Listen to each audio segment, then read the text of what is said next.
ইতালির বিষ এবার তৈরি হবে ভারতে। হ্যাঁ, ঠিকই শুনলেন। যে সব কেমিক্যাল তৈরির জন্য ইতালিতে একটা কোম্পানি বন্ধ করে দেওয়া হয়েছে, মালিকদের দেওয়া হয়েছে হাজতবাসের সাজা, সেই একই কেমিক্যাল এখন তৈরি হবে আমাদের দেশে। তাও আবার কোনো নির্জন জায়গায় নয়। এই বিষাক্ত কেমিক্যাল তৈরি হবে মহারাষ্ট্রের উপকূলবর্তী শহর রত্নাগিরিতে, যেখানে দূষণের সরাসরি প্রভাব পড়বে সাধারণ মানুষের জীবনে।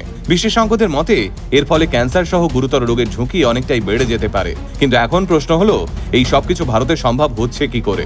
যে প্রযুক্তি ইউরোপে নিষিদ্ধ, তা কিভাবে এখানে অনুমতি পেল?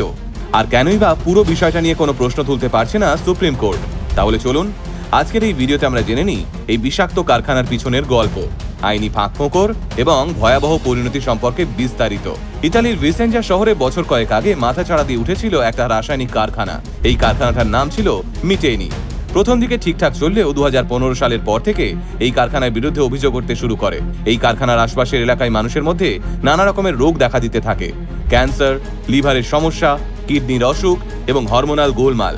ধীরে ধীরে এই রোগগুলোর কেস বাড়তে থাকলে রোগীদের ব্লাড টেস্ট করানো শুরু হয়। এই ব্লাড টেস্টের রিপোর্ট সামনে আসার পরেই টনক নড়ে প্রশাসনের। এই রোগীদের রক্তে অত্যন্ত উচ্চমাত্রায় একটা বিশেষ কেমিক্যালের উপস্থিতি পাওয়া যায়, যার নাম PFAS।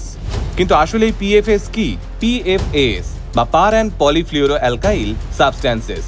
এটা হলো এমন একটা কেমিক্যাল যেটা কেমিস্ট্রির ভাষায় ফরএভার কেমিক্যাল নামেও পরিচিত।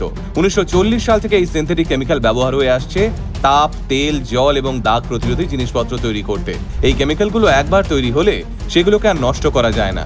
রোগীদের রক্তে PFAS এর উপস্থিতি প্রমাণের পরেই পুরো এলাকার পানীয় জলের পরীক্ষা চালায় সরকার। সেখানেই দেখা যায় ওই এলাকার ভূগর্ভস্থ জলে PFAS মিশে গেছে। আর সেখান থেকেই প্রায় 3.5 লক্ষেরও বেশি মানুষ এই দূষণের শিকার হয়েছেন। সরকারি তদন্তে আরও জানা যায় এই PFAS পানীয় জলে মিশেছে মিটেনি কারখানাটি থেকেই। ইতালির ন্যাশনাল হেলথ ইনস্টিটিউটের গাইডলাইন অনুযায়ী মানুষের শরীরে এই ধরনের কেমিক্যালের মাত্রা 8 ন্যানোগ্রাম প্রতি মিলিলিটারের বেশি হওয়া যাবে না। কিন্তু মিটেনি কারখানার একজন কর্মীর রক্তে এই PFAS এর মাত্রা ছিল 91,000 ন্যানোগ্রাম প্রতি মিলিলিটারের থেকেও বেশি। তড়িঘড়ি এই কারখানা বন্ধ করার সিদ্ধান্ত নেয় ইতালি সরকার এবং এই পুরো ঘটনার সঙ্গে জড়িত 11 জনকে হাজতবাসের সাজা দেয় ইতালির সর্বোচ্চ আদালত। কিন্তু গল্পটা এখানেই শেষ নয়। মিটেনি কারখানা বন্ধ হয়ে যাওয়ার পর তার যন্ত্রপাতি নিলামে তোলা হয়। আর এই যন্ত্রপাতি কেনার জন্য বিড করে কেবলমাত্র একটি কোম্পানি, বিভা লাইফ সায়েন্সেস। রীতিমতো জলের দরে এই সমস্ত যন্ত্রপাতি কিনে ভারতে নিয়ে আসে এই কোম্পানিটি। এই বিভা লাইফ সায়েন্সেস কোম্পানিটি আসলে ভারতের লক্ষ্মী অর্গানিক ইন্ডাস্ট্রিজের একটি শাখা কোম্পানি।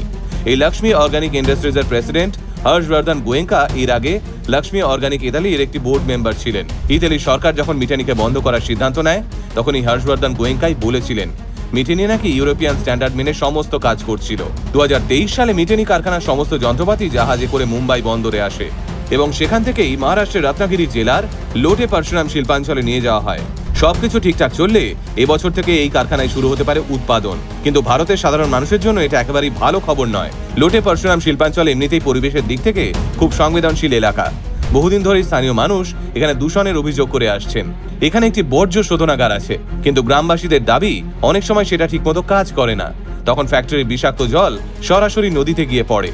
তার থেকেও বেশি চিন্তার বিষয় হলো ভারতে PFAS নিয়ন্ত্রণের জন্য এখনো পর্যন্ত কোনো পরিষ্কার ও কঠোর আইন নেই। তাহলে একবার ভেবে দেখুন, ইউরোপের দেশগুলো যে কেমিক্যাল ব্যান করেছে সেই একই কেমিক্যাল কোনো রেগুলেশন ছাড়াই চলে আসছে ভারতে। একদিকে মধ্যপ্রদেশের নর্দমার জল খাবার জলে মিশে মারা যাচ্ছে সাধারণ মানুষ, অন্যদিকে ইতালির ব্যান করা কেমিক্যাল তৈরি হচ্ছে মহারাষ্ট্রে। সত্যি ভারতের সাধারণ মানুষের জীবনের যেন কোনো দামই নেই। এই পুরো ঘটনার ক্ষেত্রে আপনার কি মতামত? অবশ্যই কমেন্ট করে জানাতে ভুলবেন না কিন্তু।